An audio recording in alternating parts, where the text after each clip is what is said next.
Hello everyone, this is a video giving general feedback for the Practice Week poster for BBS003-1 Foundations of Business Communication.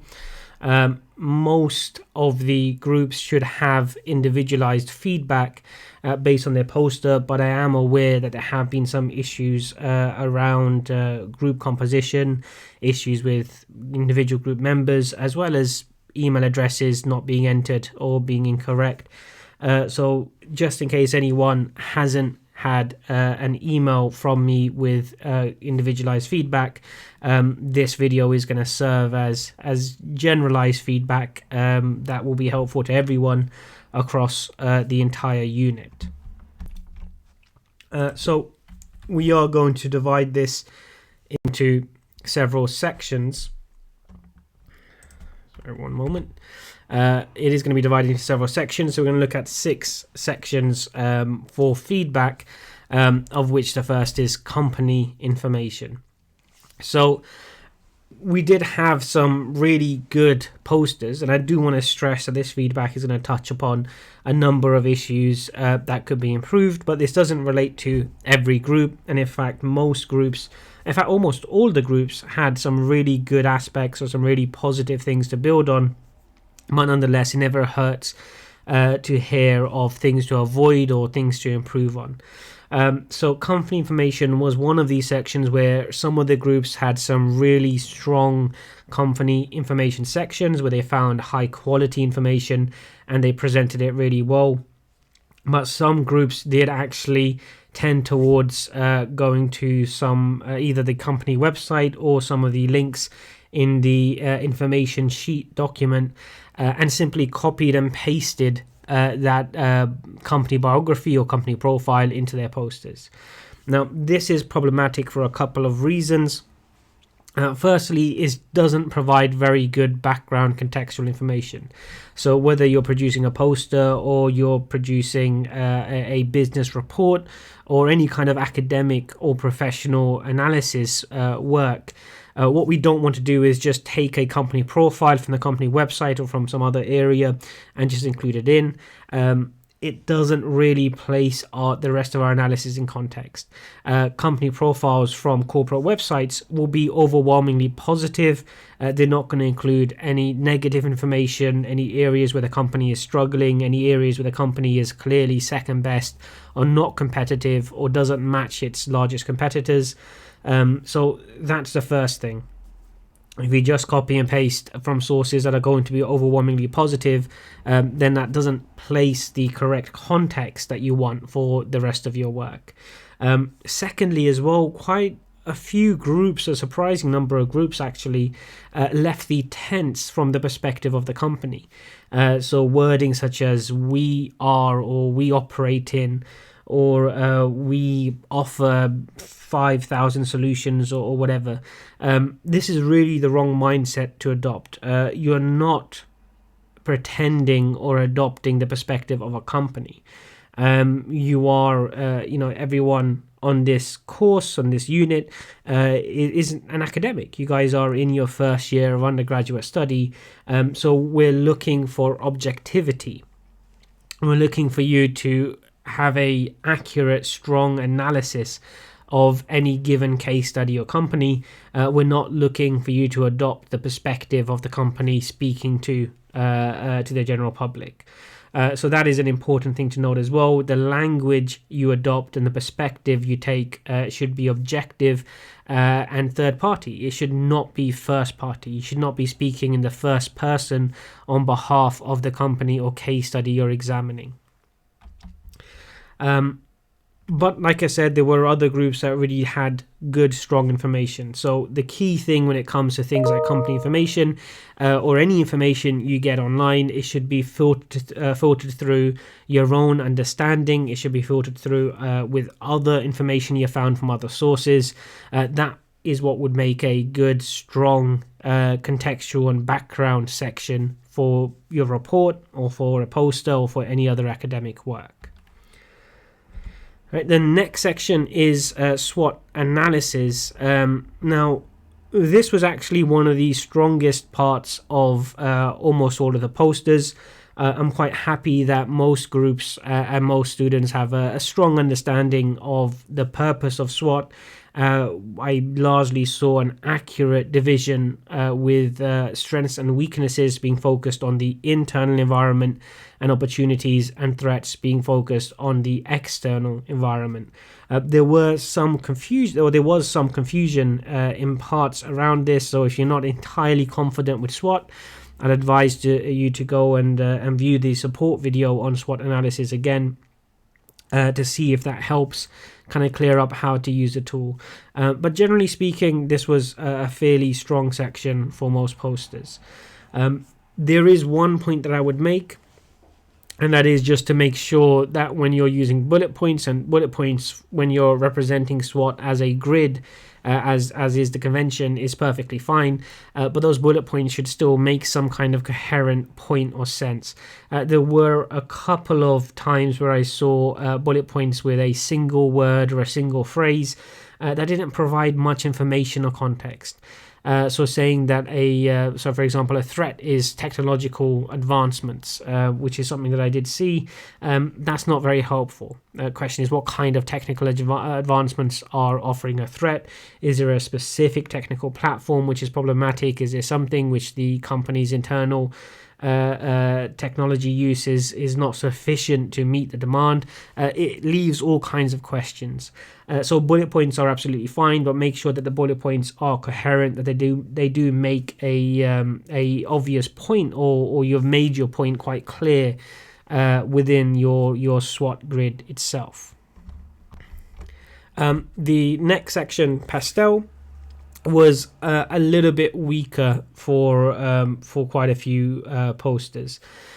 So I think one of the main issues I saw with Pastel, and this has been pointed out in your feedback emails if it applies, is a misunderstanding of the purpose of Pastel.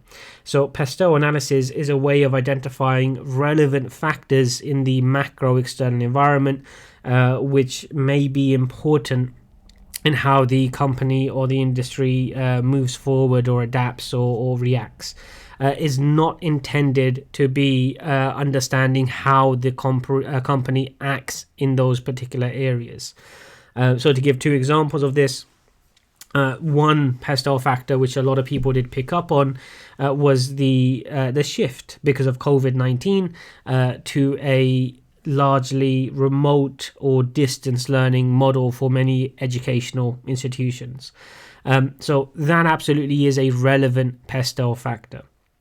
So that's something which is occurring in the macro environment in terms of social trends. It's a major social factor, and it absolutely has an impact on McGraw-Hill education, but also has an impact on any company within that industry. So that's how we use Pastel, identifying particular factors in the external macro environment which have an impact or could potentially have an impact in the future on our company or industry. An example of how Pastel is being used incorrectly is saying that, for example, McGraw-Hill education have a charity program where they donate to a particular social cause. That's not a macro environmental factor. That's just something the company is doing in a particular space. That's not analyzing your macro environment. Similarly saying, and we had a few reports or posters rather that said, under economics, saying, McGraw-Hill's revenue is 500 million or 600 million or however much. Again, that's not an external macro environmental factor. That's actually just a bit of information about the company's internal environment, its revenue. So we need to be clear. Pastel is there to analyze and identify important things or things which are going to have an impact in the external macro environment. So again, there's a video going through Pastel analysis, which I would strongly recommend you watch if you're unsure about how to use Pastel as a tool. Now, the next section or tool, Porter's 5 forces analysis, was possibly the weakest bit of many posters. And this is partly, I think, down to the fact that is obviously, time constraints and space constraints are obviously quite tight for the poster, so that's absolutely fine. But also because there was a lack of evidence and visible reasoning behind the evaluations made. So Porters does require us to make evaluations. So when you have, for example, the threat of substitute products or the threat of new entrants, you should be making an evaluation and saying it's low, medium, and high, for example. That's absolutely fine, and that's the correct use of the tool. But simply saying this and moving on doesn't really provide evidence or reasoning for that evaluation. So that's something to bear in mind. And if you're going to use Porters, which remember, you do have the option of using a combination of these tools. You don't necessarily have to use all of them. But if you are going to use Porters, just bear that in mind. That is not sufficient to just make evaluations and move on, that there should be some visible reasoning, some discussion in the main body of your reports, and certainly some evidence and citations used to really get the maximum marks for your use of Porters. That covers our three major tools. We've just got two more sections in this feedback, so citation and referencing. But first, analytical content. So what I mean by analytical content is the general approach and demonstration of analytical reasoning in your posters. There was a lot of really good stuff here. I could see that certainly for some groups, a lot of thought had been put into the actual analysis itself. So you had clearly thought about McGraw-Hill, you had read around, you had made some evaluations, you had tried to identify key problems, and that was all fantastic. And there's a lot of groups that actually did really, really well in actually demonstrating their analytical content, demonstrating their analytical reasoning. And that's what we really want. There were some posters and some groups where the analytical content was very low, where mostly it was retrieving information from online sources and presenting it sometimes verbatim, sometimes with a few changes, but there was very little original analytical reasoning and analytical content present.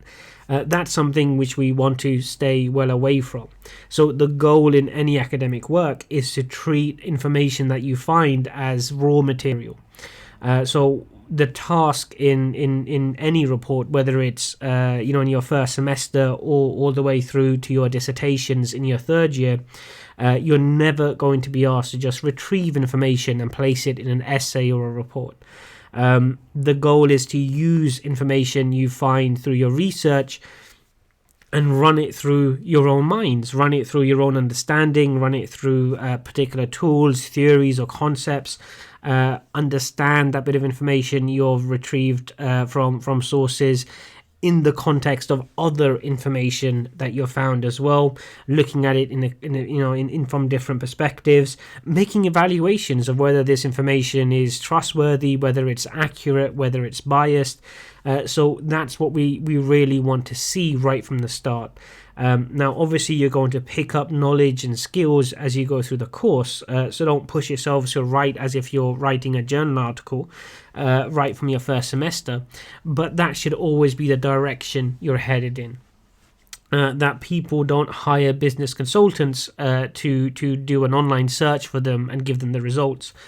People hire business consultants and business analysts to actually find information, analyze it, evaluate it, add their own understanding to it, combine it within a particular context, and then give them the results of their analysis. So that's something which I'm really keen to stress. You shouldn't be just looking to find information sources online and then put them in your report. That's not really the purpose of this. You find that information and you do something with it. You paraphrase it. You evaluate it.